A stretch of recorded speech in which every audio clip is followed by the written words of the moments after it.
Given that the weather hasn't been cooperating with us so far this semester, I've decided to film some of the lectures to ensure that we stay on schedule. This video will conclude the material in Chapter 1. At this point, we've gone over some basic definitions, for example, crime versus deviance and punishment versus rehabilitation. Now I'm going to give you a brief overview on the history of punishment. Chapters 2 and 3 cover this in more detail, so more details on the history of punishment will come in the next video. So let's get started.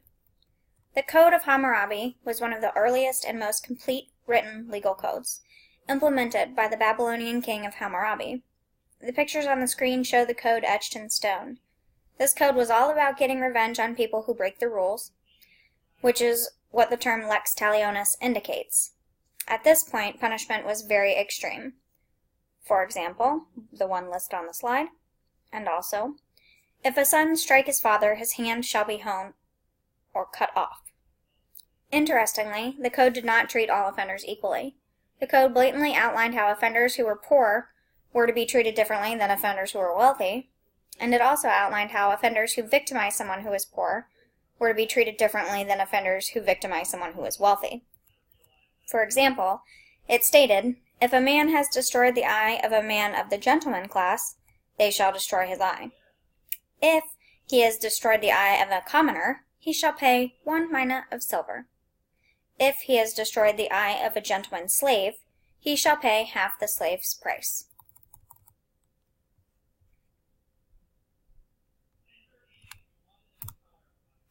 Jumping forward to the 1400s and 1500s, crime and punishment were seen through religious perspectives. At this time, people thought that demons or witches were the reason that people engaged in crime, that people were criminal because they were possessed by demons, or that God was using criminals as an example to encourage other people to follow the rules. Science was not even part of the discussion for causes of crime and deviance. And as for punishment, not much had changed since the Code of Hammurabi, in the sense that punishment was still barbaric and extreme. For example, Joan of Arc, someone who people thought was a witch, was burned alive.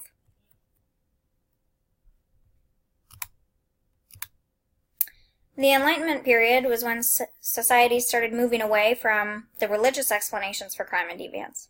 At this time, it was thought that God left people to govern themselves, so the Enlightenment period pushed free will and reason being the causes of crime.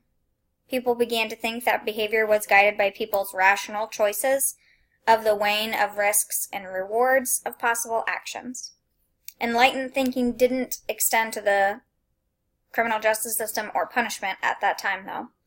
People were arrested without much evidence, and torture was used to coerce confessions and to punish offenders. And many crimes were also punishable by death at this time.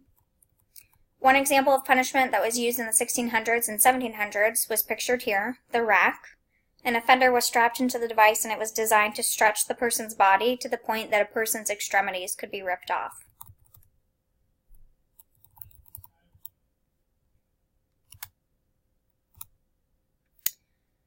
Moving to the classical perspective, which started gaining popularity throughout the 1700s into the 1800s. Like the Enlightenment period, it saw rational choice as being one of the primary explanations for crime. However, what was notable about the classical perspective is that people started believing the punishments shouldn't be as extreme. The classical perspective really changed the way offenders were punished. Caesar Beccaria was a prominent classicalist that we'll talk a little bit more about later on, and he thought that people would be deterred by a certain level of punishment, and that punishment beyond that was unnecessary. And this laid the foundation for deterrence theory, and he suggested that punishments should be swift, certain, and severe. And swift meaning that punishment should happen quickly, that someone shouldn't wait a long time to be punished. Certain meaning that people who engage in crime will certainly be caught and punished. And then severe, as in harsh, but not too extreme. And he was against the death penalty. And then finally, the positivist, or positivism, perspective is where society generally fits today. This perspective acknowledges that characteristics of and circumstances surrounding crime are important to acknowledge.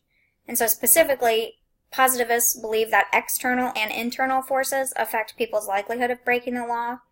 So positivists argued that we needed to consider other factors, like risk factors, someone's rehabilitative potential, the seriousness of the actual crime, someone's criminal history, and just general characteristics of the offender at sentencing. And so this period really grapples with the question of whether we should sentence the offender or the offense. This brings us to the justifications of punishment. And these are really important concepts that you'll need to know throughout the remainder of the semester. These 6 concepts will continue being discussed throughout the course. And the handout given in class on Monday, January 8th, provide you with additional details on these justifications of punishment. So first, retribution holds offenders responsible and blameworthy, and its primary goal is just to punish offenders. The justification argues that this justification argues that minor offenses shouldn't be punished to the extreme, but that heinous crimes deserve very harsh punishment. And so let me repeat that in case I tripped up there. This particular justification, the retribution justification, argues that minor offenses don't need to be punished too extremely, but that any heinous crimes deserve very harsh punishment. So in other words, the punishment should fit the crime. And this is similar to the Code of Hammurabi and Lex Talionis, but it isn't as extreme in the type of punishment. And this perspective doesn't have any intentions of preventing or reducing crime. It really just wants to punish the offender. The second type of justification is deterrence. Deterrence assumes that having harsh punishments will prevent or deter people from engaging in crime.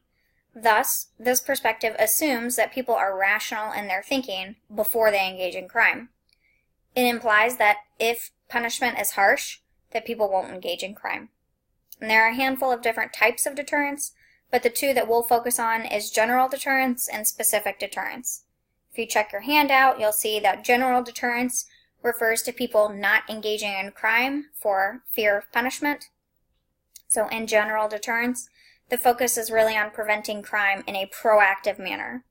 Specific deterrence, on the other hand, is when an offender is punished for engaging in crime and they theoretically won't engage in crime again because of the punishment that they experienced. In specific deterrence, the focus is on preventing future crime in a reactive manner, so after the fact that a crime has occurred. The third perspective is incapacitation. This is a reactive approach to addressing crime in that it occurs after someone engages in a crime, yet it's also a proactive approach because it keeps offenders from engaging in additional crimes by physically removing them from the community through incarceration, for example. So general incapacitation suggests that imprisonment should be used liberally to incapacitate common offenders, which is costly and maybe too extreme.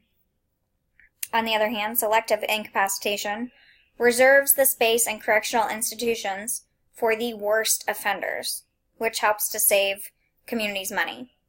However, one issue with this selective incapacitation is how do we identify high-rate violent offenders before they become such high-rate violent offenders? The next 2 perspectives, which are rehabilitation and reintegration, are linked. So rehabilitation is focused on changing offenders' attitudes towards crime, whereas reintegration is focused on giving offenders concrete, practical skills needed to desist from crime. And I'll note here that desistance or to desist from crime means that someone stops engaging in crime. So both rehabilitation and reintegration try to prevent criminal behavior by changing the offender, so it's changing their attitudes or their skills. Additionally, both of these are reactive and proactive towards reducing crime. They're reactive because they occur after a crime has been committed, but they're proactive because the point of these approaches is to reduce recidivism or reoffending. Finally, the last justification for punishment is restoration. This is a relatively new perspective, and you may have heard of practices following this justification being referred to as restorative justice, and we'll talk more about this later in the semester, but the focus of this justification of punishment is to have the punishment restore the situation to the way it was before a crime occurred. So in some instances, this brings offenders and victims together to address the situation. It can help to empower both victims and offenders because it gives victims a voice, and then it also gives offenders the chance to quote-unquote right their wrong. And so this approach is reactive and proactive. And this concludes Chapter 1.